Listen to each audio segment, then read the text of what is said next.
Just wanted to touch on these PFF rankings, man. They released the positional rankings for receiver, quarterback, offensive line.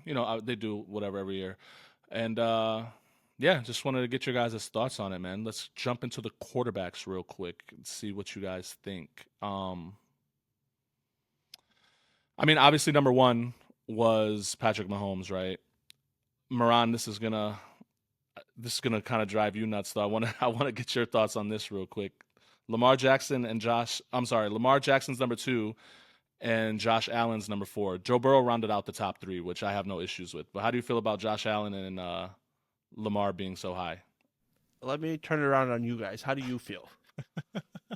I mean, personally, I don't really care. I don't Coming really off care of either. it, obviously Mahomes is number one. Lamar's coming off the MVP.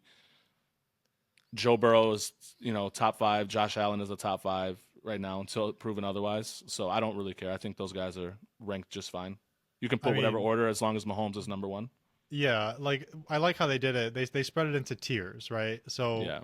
Mahomes is in a tier all of his own at number one, and then two, three, and four with Jackson, Burrow, and Josh Allen are called the elite. So you can rearrange those three however you want. I'd put Burrow ahead of those guys personally, with Josh Allen and Lamar following. I don't really care who's in front of the other at that So, point. so what makes Lamar elite? He wins games. Does And he? yeah, he does. The big ones? Just not in the playoffs, yeah. That's just not in the playoffs, but okay. But Okay. he still wins games. He's two-time MVP. Bro, I hear what Moran's saying. Like, he's a different player in the playoffs. I just, He is. I'm asking because, okay, the AFC North, the last 2 years, has been riddled with injuries. Okay, and I'm not saying that's why he wins MVPs, but you get to play those teams 6 times a year. That's still one of the best divisions in football, if I not was the best. literally going to say that. Correct. So it's Why even is more impressive that Lamar's. What do you mean? Like the Bengals just went 9-8 without Joe Burrow. But he wasn't Like, there. That's what I mean. Okay. Like, and bro, they're you're still a gonna good go. team. You're gonna go. Like, it's very doable to go 9-8 when your team's built. Like, Bro, a lot I of it mean, has to do with coaching. If you want to play this game, Mahomes was in a division with Denver and Vegas and the Chargers. Right? Yeah, and Yeah, if I mean, Mahomes, like- and if Mahomes didn't finish the job, I would say the same thing. No, you Well, wouldn't. that's why 'Cause he's in a yes, tier I of his would. own. He's right. the GOAT. Right. But regardless, I'm saying he's the GOAT because he finishes the job. That's what I'm telling you. Right. yeah, okay. you But don't- no one's having the argument that Lamar's the GOAT. We're not saying Lamar's the number one quarterback, but I he's mean, the top number five two is- quarterback. We can talk about this all day. I'll never think that. I Bro, will never think I that. would like I weigh the playoffs heavily too. So for me, Burrow has shown more in the playoffs than both Correct. Josh Allen and Lamar, and he For also sure. has those regular season numbers. But you can't put Burrow for this guy on the list probably because Burrow's coming off injury. Just didn't feel comfortable putting him ahead of the MVP in Lamar. So I'm not gonna Yeah, get mad at him, but I'll never not like I'll take that into consideration all day. I think Joe Burrow is the best of those four. But to disrespect Lamar, I don't agree with that. He hasn't had the playoff success, right? Yeah. He hasn't. He hasn't got to the Super Bowl. But But it's that not doesn't so- take away from what he does on the field and how important he is. Like I he's a get what good you're- player. I get what you're saying, but the playoff success, like, I don't like Josh Allen. I think Josh Allen's very overrated. But a lot of Josh Allen's fails in the playoffs are stuff that he didn't do. Like, he's Yep. balled in the playoffs a lot. yep. I have not seen a spectacular game from Lamar in the playoffs once. Like, his Bro. spectacular game is running for 130 yards and throwing for 160. Like, what are we celebrating? I just don't get it. It I makes no agree, bro. With Josh Allen, his failures have largely been in play, or his defense is to blame. Like his defense straight up lets him down in the playoffs. Correct. And But he's not blameless because he has had some turnovers, Correct. and we've talked about that. But he does ball out at times in the playoffs against Mahomes of all people. They just can't get the job done as a team. like, I don't know. I But think man, Lamar's just been bad sometimes, bro. Like he doesn't look good. yeah, it's I don't know. I just like you're gonna put him. I wouldn't put him in the top 5. I think he gets cemented at 6 because of the MVPs. Like you're not gonna put him outside the top 10, even though personally I would. I don't think he's a good quarterback, but like Burrow, Stafford. And I've hated Stafford, but when Stafford went to the Super Bowl, he changed my opinion about him. Shit, Goff's had more success than Lamar in the playoffs. Has he not? Yes. Oh, yeah. Super Bowl. Like yeah, for he, sure. it's just I don't know. I don't see the difference in right now Tua and Lamar. I think Lamar just stays healthy longer than Tua, because I think if Tua stays healthy the entire year, he's going to have the same numbers besides the rushing, and he'll probably get a fluky MVP and do nothing in the playoffs. For the record, Tua's But- number 14 on this list. Yeah. So let's just go ahead and round out the top 10 real quick. So I give you the top 4. 5 is Justin Herbert. 6, Dak Prescott. 7 is Matthew Stafford. Aaron Rodgers still cracks the top 10 on this list at 8. Jalen Hurts is 9, and then C.J. Stroud at 10. That rounds out the top 10. Number 11 quarterback on this list is Jordan Love. Moran, how do you feel about that? It's fair. I think he's the second best quarterback in the football, but it's fair. Okay, well, this guy says Lamar No, shouldn't be number 2, and then Jordan Love should be. I come on, think man. that. I think that. I'm not. If Jordan Love fails for 6 years and not win a Super Bowl and wins a couple MVPs, I'll say the same thing. But this Okay. isn't Lamar's second season as All a right. starter.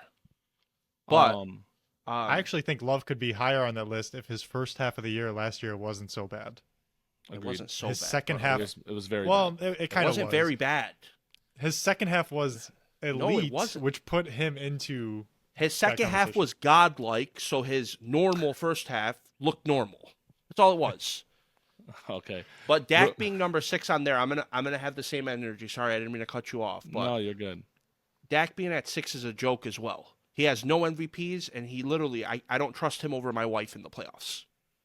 So Well, I mean, if you're going to say that, Herbert being number 5 is a same bigger thing. joke. I agree. Yeah. Is a way bigger agree. joke. I actually think I he's agree. ranked way too high, to be honest agree. with you.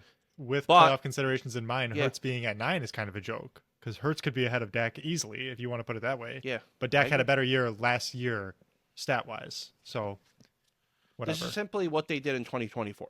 That's all it is. Yeah. I'm assuming. I don't know if they it's a put lot like of a recency caveat bias. of what the rankings were, but Yeah. So I believe the way PFF ranked their lists is obviously they took last year into account and then also combine that with their projections for this year. So that's I'm pretty sure that's how so they nothing do these prior rankings. to last year. I don't right? I don't believe so. Okay, that makes sense.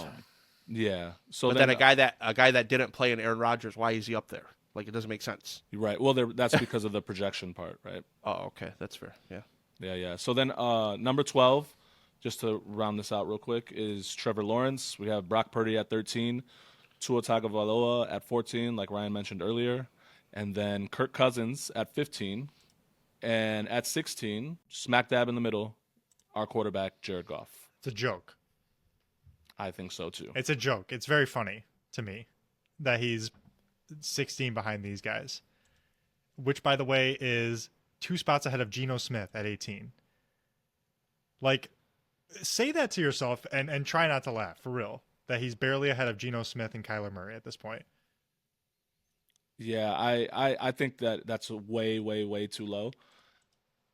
For example, I'm gonna say it. I just brought him up. How is Justin Herbert number 5 and Jared Goff is 16? What sense does that make? How do we, especially, and if we're gonna base on projections, what are the Chargers projected to do this year with all the loss they've had on that team and a new head coach? I just don't understand that thought process at all. Bro, how is Trevor Lawrence That's the number worst one. 12 Yeah, that's the worst one. and Goff's at 16? What's Trevor done that Goff has not? Right. I mean, are we talking potential all the time, or what are we saying? The thing is, too, with Trevor Lawrence, like with Herbert being at 5, okay, if you're basing it on, oh my God, what he could have done or what he could do, Trevor Lawrence came back on Justin Herbert. And I know it wasn't Herbert's fault. I'll be the first one to tell you that. But, like, if they're not looking at years prior, that's why I think they are.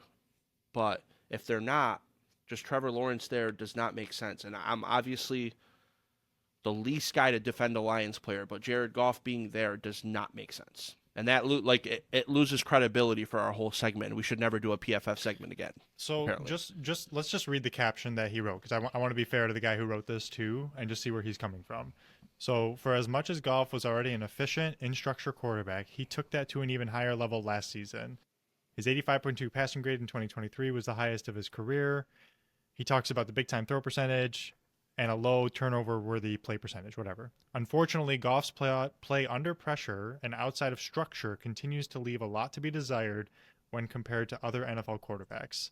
This has always been the knock on Goff. I've heard Moran say this. We've all talked about it, that when things aren't going well or perfectly or whatever, his line, falls apart and he's not protected, Goff's weaknesses really show. I mean, that's a fair point.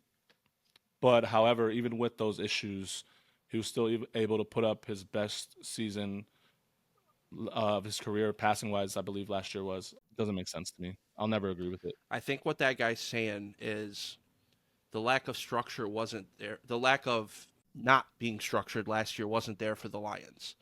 So he's literally basing it on if there wasn't structure, Goff would look like the 16th best quarterback, which is dumb because if Lamar wasn't protected, he wouldn't look like that either. There's only certain guys that can get around a bad offensive line.